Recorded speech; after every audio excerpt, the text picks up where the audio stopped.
저와 아내는 결혼한 지 7년 차 되는 부부였습니다. 처음엔 누구나 부러워할 만큼 사이가 좋았어요.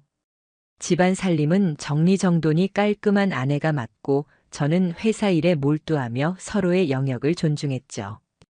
아내는 원래 꾸밈없이 편안한 스타일을 좋아했습니다. 후드티에 청바지, 머리는 대충 묶어 올리고 나가던 사람이었어요. 화장도 진하게 하지 않았고 오히려 소박한 모습이 따뜻하게 느껴졌죠. 그런데 올봄이 시작될 무렵부터 이상한 변화가 눈에 들어왔습니다. 아침마다 무표정하게 나가던 아내가 어느새 거울 앞에 오래 서 있더군요. 머리를 매만지고 블라우스를 꺼내 입고 어울리는 재킷에 구두까지 맞춰 신고는 향수를 뿌렸어요. 마치 출근길이라도 되는 듯 단정하면서도 신경 쓴 차림새였습니다. 처음에는 기분 전환인가 싶었습니다. 계절이 바뀌면 누구나 옷차림이 달라질 수도 있으니까요. 하지만 타이밍이 이상했습니다. 그 변화가 시작된 시점이 아내가 정신과 상담을 받아보려고 한다라고 이야기한 때와 정확히 겹쳤기 때문입니다. 요즘 왠지 불안해서 그래. 불면증도 심하고 상담이라도 받아야 할 것 같아. 처음엔 그 말을 의심하지 않았습니다. 요즘 정신과 상담은 흔한 일이라고 생각했으니까요. 게다가 아내가 다닌다는 병원은 도심 한복판 고급 빌딩 안에 있고 예약이 꽉 찬 유명한 곳이었습니다. 담당 의사는 남자 원장이었고 아내는 그와 상담을 시작했습니다. 몇 주가 지나자 치유가 된 듯 기분 좋은 변화를 보이는 것 같아 안심도 했습니다. 그런데 묘하게도 상담을 다녀온 날이면 화장이 더 진해지고 표정이 부드럽게 풀려 있었습니다. 입술 끝은 들떠 있었고 눈빛엔 알 수 없는 생기가 돌았죠. 마치 특별한 누군가를 만난 사람처럼 말입니다.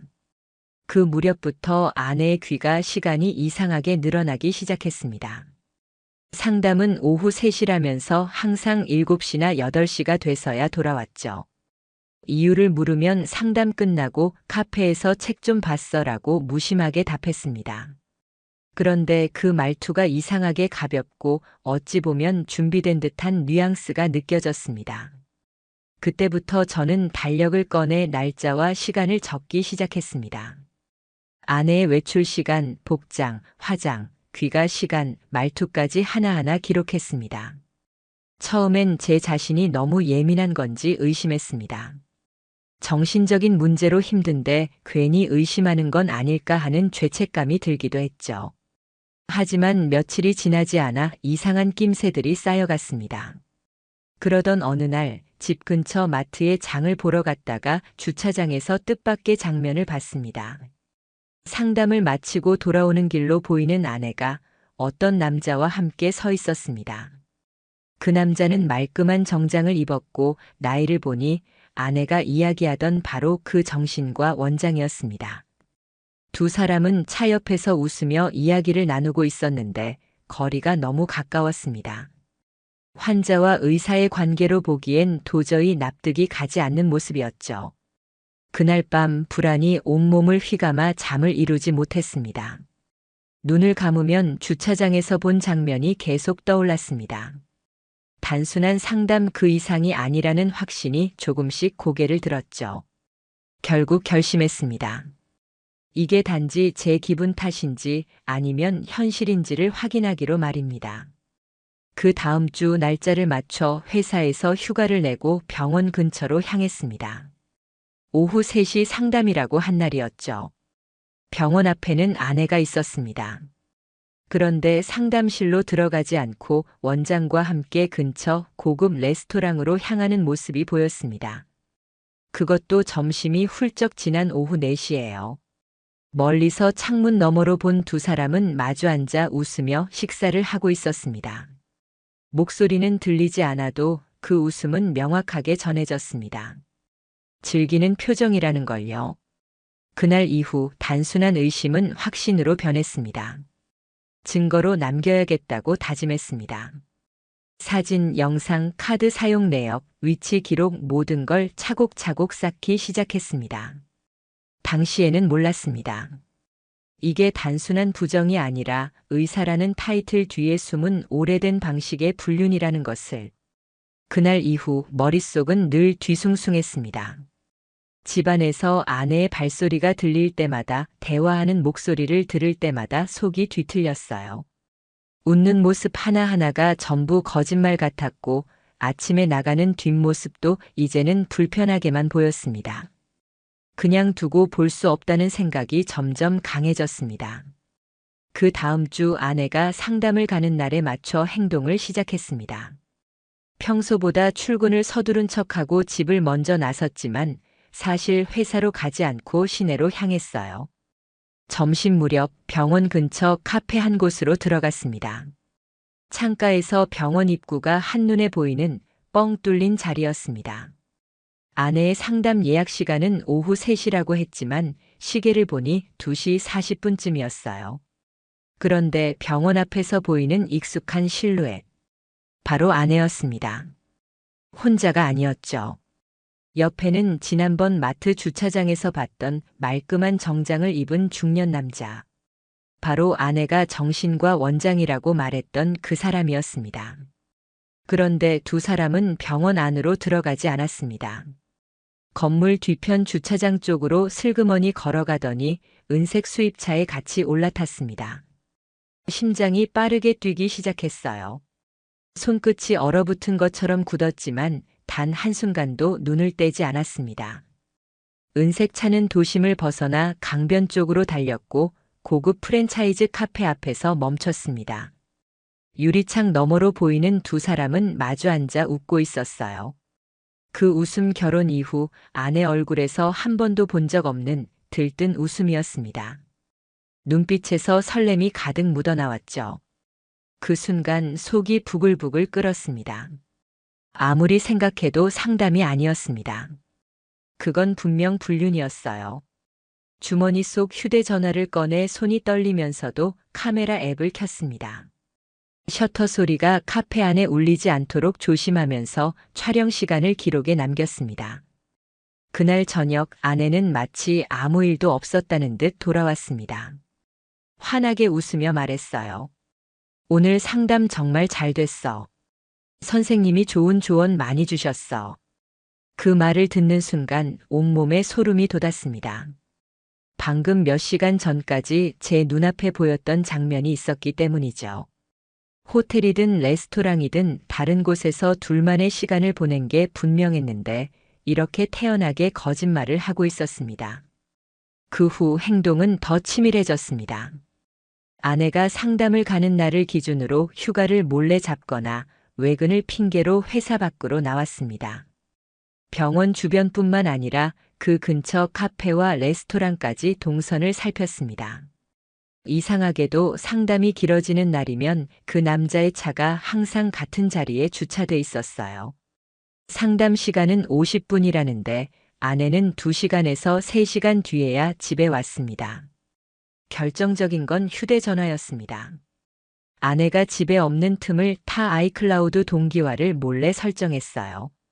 자동으로 저장된 사진과 메신저 기록이 제 계정으로 넘어오도록 한 겁니다.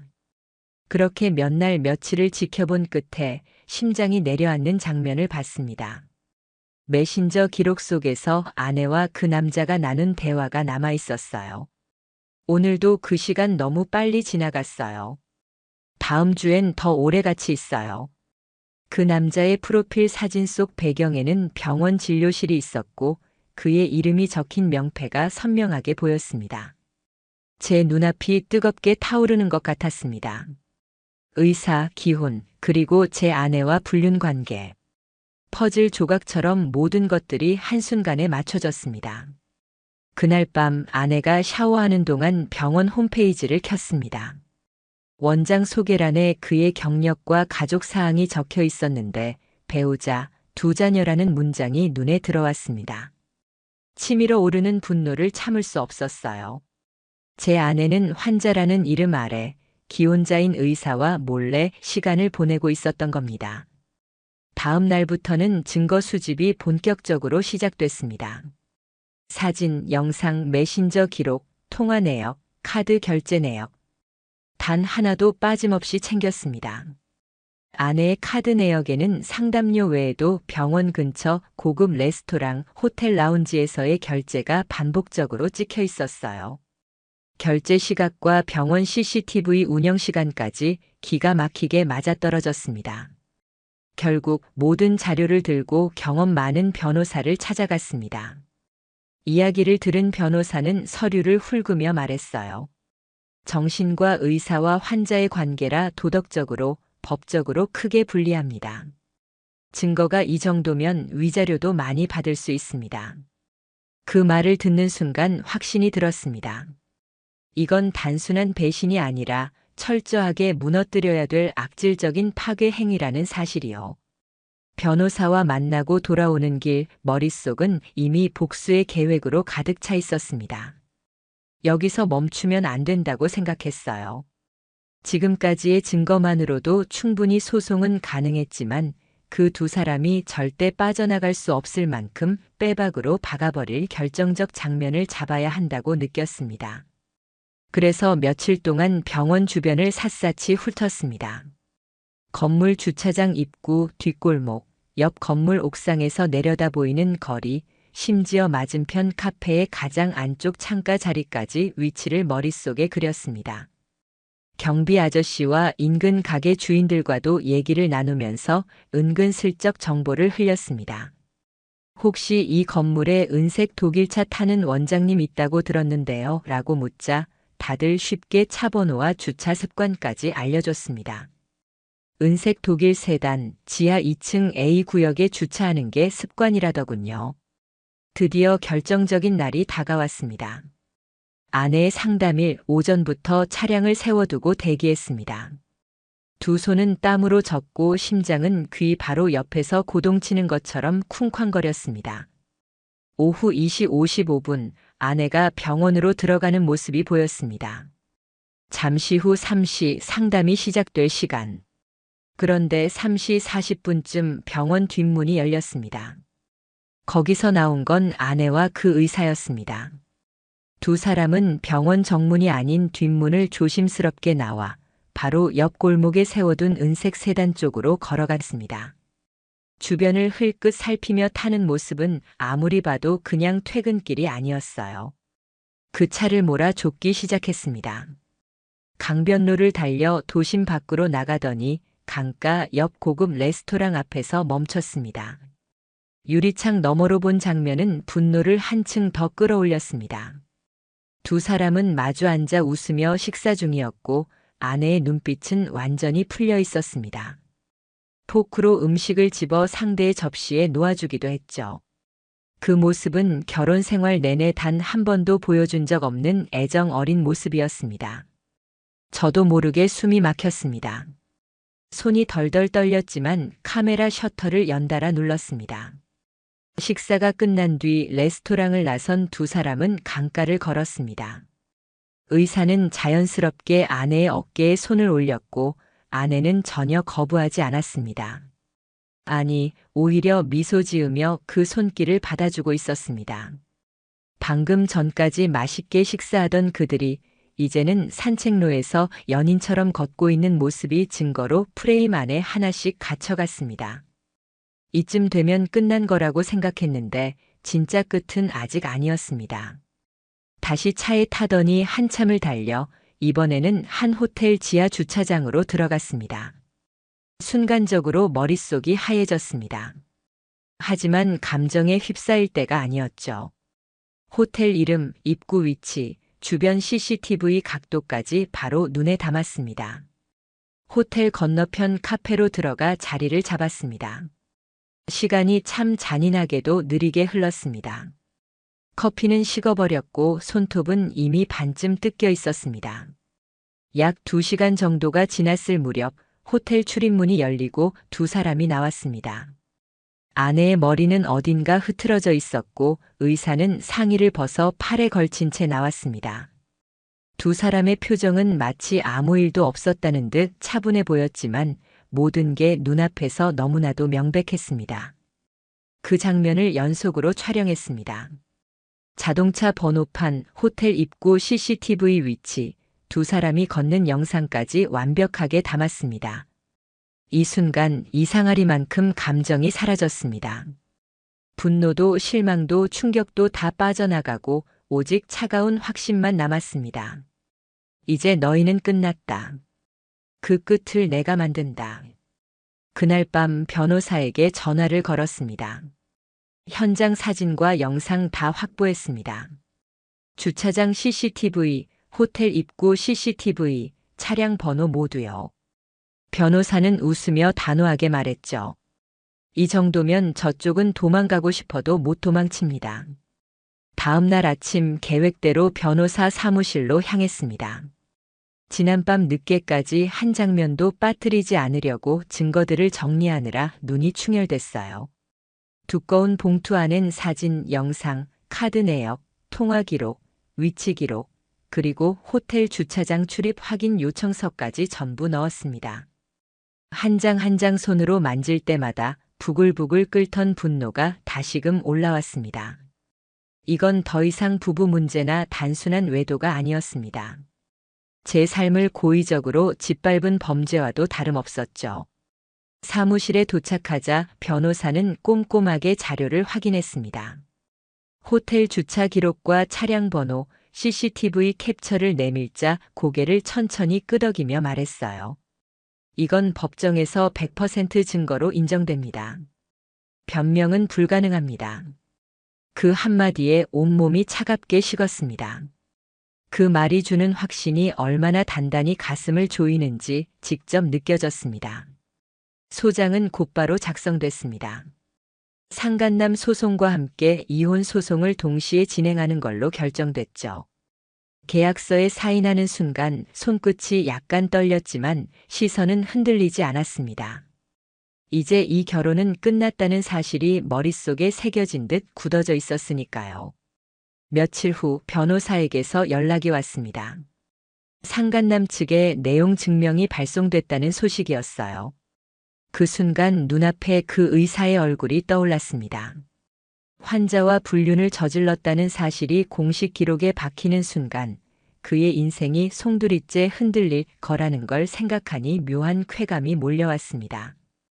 불과 일주일 만에 변화가 나타났습니다. 아내가 갑자기 상담을 가지 않기 시작했어요. 집에 있는 시간이 길어졌고 표정엔 평소에 없던 불안이 스며 있었습니다. 손가락 끝을 물어뜯고 휴대전화를 들여다보다가 갑자기 바닥에 내려놓는 모습이 반복됐습니다. 그 불안이 무엇 때문인지 뻔히 보였습니다. 며칠 뒤 아내가 드디어 입을 열었습니다. 요즘 왜 이렇게 차갑게 대해? 무슨 일 있어?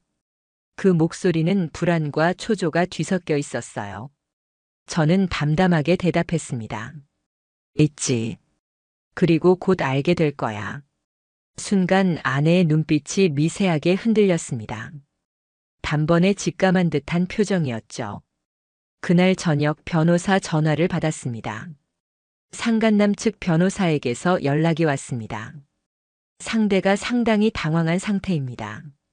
그의 아내가 이미 소장을 받아든 상황이었고 병원 직원들 사이에서도 소문이 흘러나갔다고 했습니다. 병원 운영에도 직접적인 타격이 갈 수밖에 없는 상황이었어요.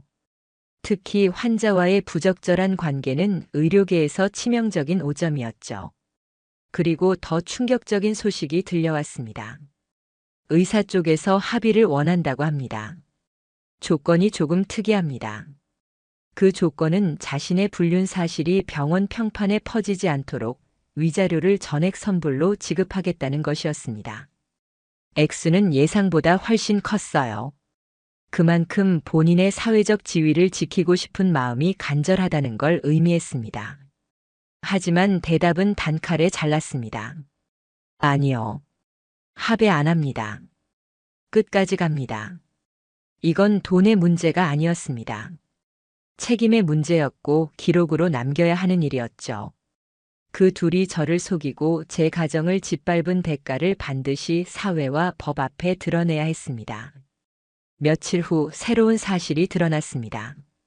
그 의사는 아내 외에도 다른 여성 환자와 비슷한 관계를 여러 번 맺어왔다는 겁니다. 일부는 병원을 아예 떠나 지방으로 이사 갔다는 얘기도 들렸습니다. 알고 보니 제 아내만 타깃이 아니었던 겁니다. 그는 치료란 명목 아래 환자들을 고르고 감정을 파고들어 관계를 만들어 온 파렴치한이었습니다. 그날 밤 아내를 마주 앉혔습니다. 내가 한 짓 다 알고 있어. 그 원장이랑 내 관계, 호텔, 레스토랑, 주차장, 메신저. 전부 증거로 모아놨어. 아내는 아무 말도 하지 못했습니다. 숨이 막힌 듯 침묵했고 눈빛은 완전히 무너져 있었습니다. 너뿐 아니라 그 사람도 끝까지 책임지게 할 거다. 그 말은 단호했고 아내의 표정은 그 자리에서 굳어졌습니다. 마침내 싸움은 더 이상 피할 수 없는 국면에 들어서고 있었습니다. 소송 절차가 시작되자 상황은 예상보다 훨씬 더 빠르게 돌아가기 시작했습니다. 변호사 말로는 상대 쪽에서 생각 이상으로 불안해하고 있다 했어요. 그 의사 쪽은 병원 명예를 지키기 위해 어떻게든 합의를 끌어내려 하고 있었고 아내는 집안에서 점점 말수가 줄어들었습니다. 식탁에 마주 앉아도 숟가락을 멍하니 들고 있는 시간이 길어졌고 휴대전화를 움켜쥔 채 눈빛이 허공을 헤매는 순간이 많아졌습니다. 그 주 초 변호사가 법원 접수 확인서를 보내왔습니다. 상간남 소송과 이혼 소송, 두 건 모두 공식 접수 완료. 문서에 찍힌 선명한 도장과 날짜를 보는 순간 심장이 쿵 하고 내려앉는 듯 하면서도 묘하게 차가운 전율이 번졌습니다. 이제 게임은 시작됐다. 라는 말이 절로 떠올랐습니다. 그런데 며칠 뒤 황당한 움직임이 포착됐습니다. 아내가 제 변호사에게 몰래 연락을 시도한 겁니다. 저를 피해 이혼만 조용히 끝내면 안 되겠냐면서 조건으로 위자료 감액과 상간남 소송 취하를 제안했다고 했습니다.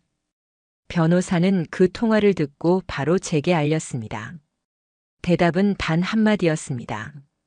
절대 안 합니다. 목소리가 한 번도 흔들리지 않았어요. 이건 돈 몇 푼으로 덮을 일이 아니었으니까요. 며칠 후 의사 쪽에서 보내온 첫 번째 답변서를 받아봤습니다. 그 내용은 더 가관이었어요. 환자의 정신적 안정을 위해 치료 외 활동을 함께 했을 뿐 부적절한 관계는 없었다. 호텔 주차장 CCTV, 차량 번호판, 호텔 방 결제 내역, 호텔을 나오는 장면까지 다 모아두고도 끝까지 발뺌을 하는 그 뻔뻔함이 역겨웠습니다.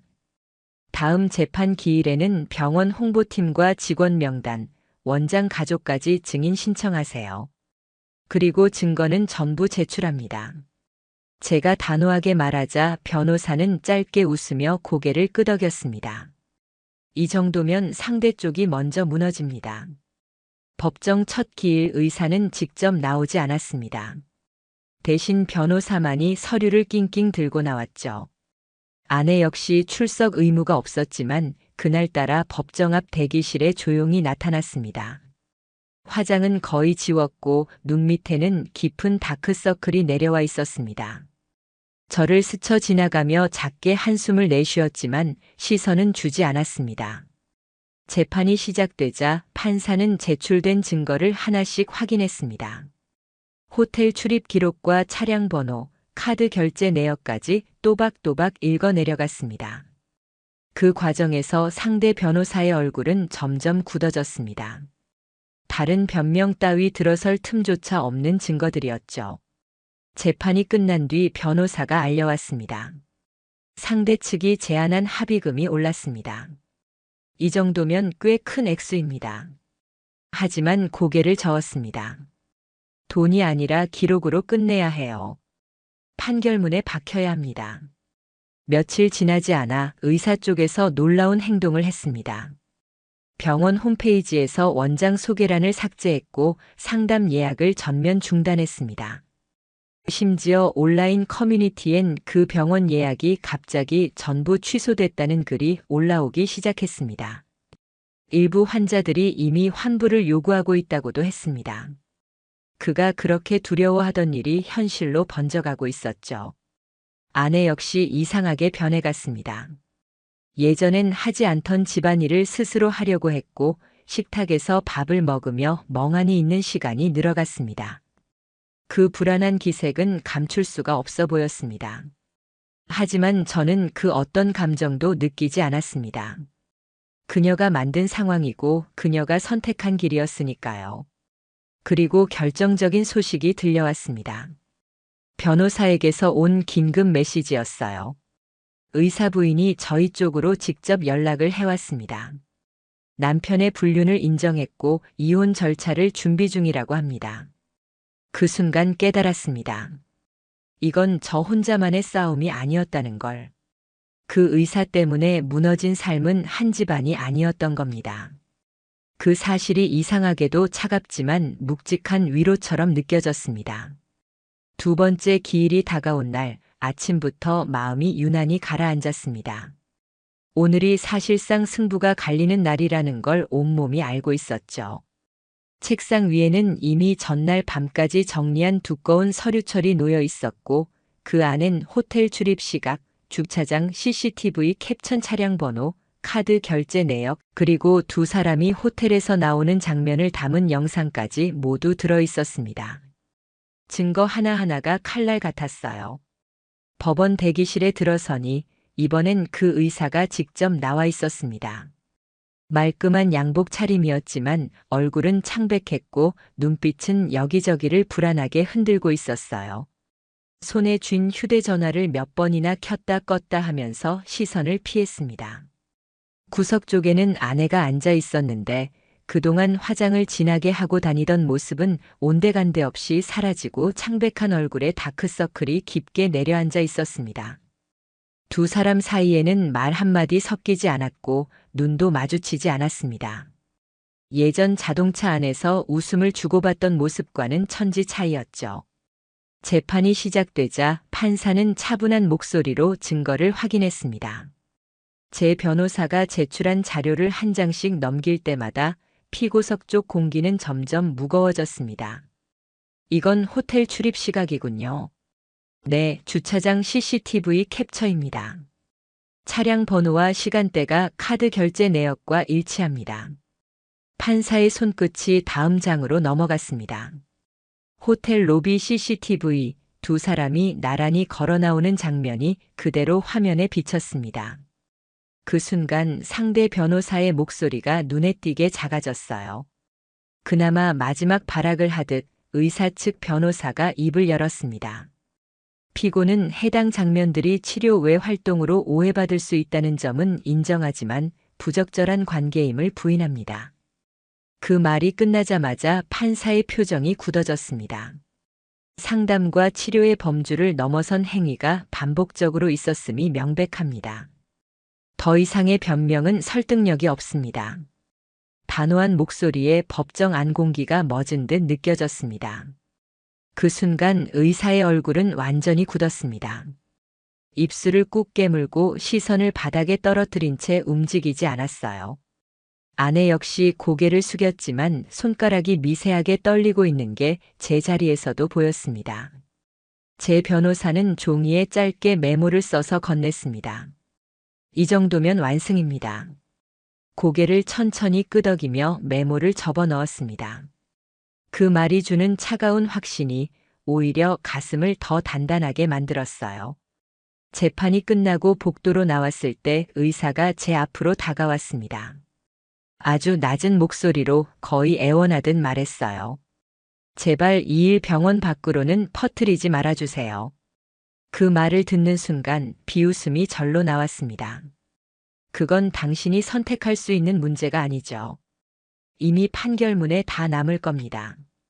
순간 그의 얼굴이 하얗게 질렸습니다. 그 표정이 잊히지 않았습니다.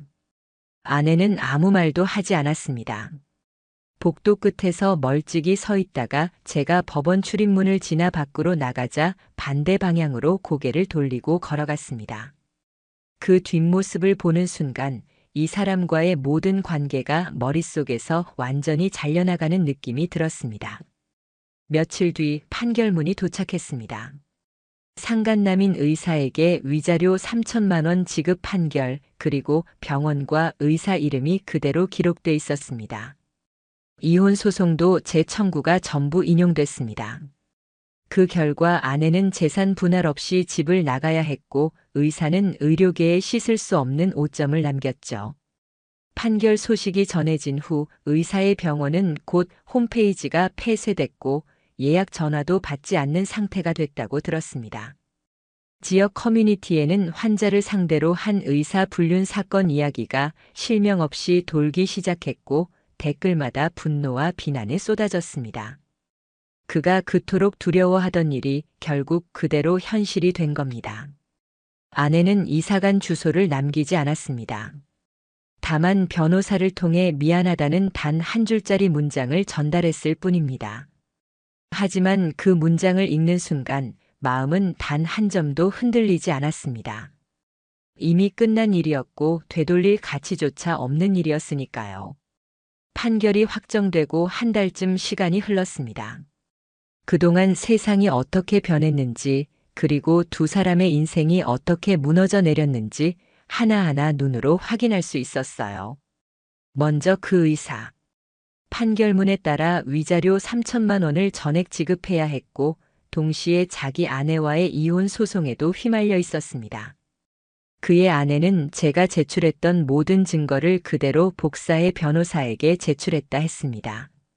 재판 결과 그는 병원에서 벌어들인 재산 절반을 통째로 넘겨야 하는 처지가 되었죠.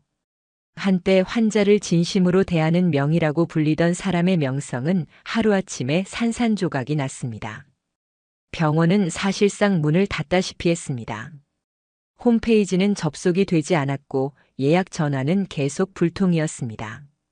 지역 커뮤니티에는 불타는 댓글이 쏟아지고 있었습니다. 환자를 상대로 저런 짓을 했다니 사람이냐? 환자 마음을 이용해 먹은 파렴치한. 이런 말들이 하루에도 수십 개씩 달렸죠. 검색창에 병원 이름을 넣으면 예전엔 칭찬이 줄줄이 나오던 곳이 이제는 비난과 조롱뿐이었습니다. 그가 죽어도 막고 싶어 했던 소문은 이미 손 쓸 틈도 없이 번지고 있었어요. 그리고 안에 판결문에 실명과 상간녀라는 기록이 남았습니다. 공동명의였던 집에서는 하루아침에 짐을 싸서 나가야 했고 재산 분할 한 푼도 받지 못한 채 빈손으로 나갔습니다. 어디로 갔는지 주소조차 남기지 않았지만 소문은 이미 바람처럼 퍼져 있었습니다. 그동안 다니던 모임, 오래된 친구 사이에도 유부남 의사와의 불륜 이야기가 돌았고 몇몇 지인들은 연락을 끊어버렸다고 들었습니다. SNS 계정은 비공개로 바뀌었고 프로필 사진은 사라졌습니다. 마치 세상에서 자취를 감춘 듯 보였죠. 저는 그 모든 소식을 일부러 찾아 나서지 않았습니다. 그럴 필요도 없었어요. 판결문이라는 확실한 기록이 제 손 안에 있었고 두 사람이 스스로 무너져 내리는 소리를 멀리서도 똑똑히 들을 수 있었으니까요. 어느 날 의사 측 변호사에게서 전화가 왔습니다. 목소리는 축 처져 있었고 말끝마다 한숨이 묻어났습니다. 병원 재개가 불가능한 상태라 혹시 위자료를 분할로 지급해도 되겠습니까? 대답은 단호했습니다. 판결문에 나온 그대로 전액 지급하세요. 그 순간 수화기 너머로 길게 뻗어나오는 기나긴 한숨이 들렸습니다. 아내는 끝내 직접 연락 한 번 해오지 않았습니다. 다만 변호사를 통해 마지막으로 전해온 건 한 장의 종이와 짧은 문장이었죠. 그때 왜 그랬는지 나도 모르겠다. 미안하다. 그 문장을 읽어도 마음은 전혀 움직이지 않았습니다. 한 점의 연민도 미련도 없었어요. 오히려 속이 시원하게 뚫리는 듯 했습니다. 이제 진짜로 끝났다는 실감만이 남았죠. 그날 밤 집안 불을 모두 껐습니다. 낯설 만큼 고요한 거실 한가운데 깔끔하게 정리된 서류철 하나가 놓여 있었습니다. 판결문을 서랍 안에 넣는 순간 지난 몇 달 동안의 피 말리던 싸움이 서서히 머릿속에서 지워져 갔습니다. 이 싸움은 단순한 복수가 아니라 무너진 삶을 다시 세우기 위한 과정이었습니다. 그리고 확신하게 됐죠. 아무리 화려한 거짓말도 기록 앞에서는 무너진다는 것. 아무리 교묘하게 숨긴 불륜도 증거 앞에서는 발버둥 칠 수 없다는 것. 그리고 사람을 속인 자는 결국 스스로를 더 깊이 무너뜨린다는 것. 그 의사는 의료계에서 발붙이지 못하는 사람이 되었고, 아내는 사회적으로 고립된 채 사라졌습니다. 그들의 결말은 제가 만든 게 아니라 그들 스스로가 선택한 길이었습니다. 저는 그저 그 선택의 결과를 세상 밖으로 드러냈을 뿐이었죠. 이제 그 기록들을 다시 꺼내볼 생각은 없습니다. 제 삶에서 이미 끝난 사건이니까요. 남은 건 단 하나, 다시는 어떤 거짓말에도 속지 않겠다는 다짐뿐입니다. 그 약속이 앞으로 제 삶을 단단하게 지켜줄 가장 강력한 방패가 될 겁니다.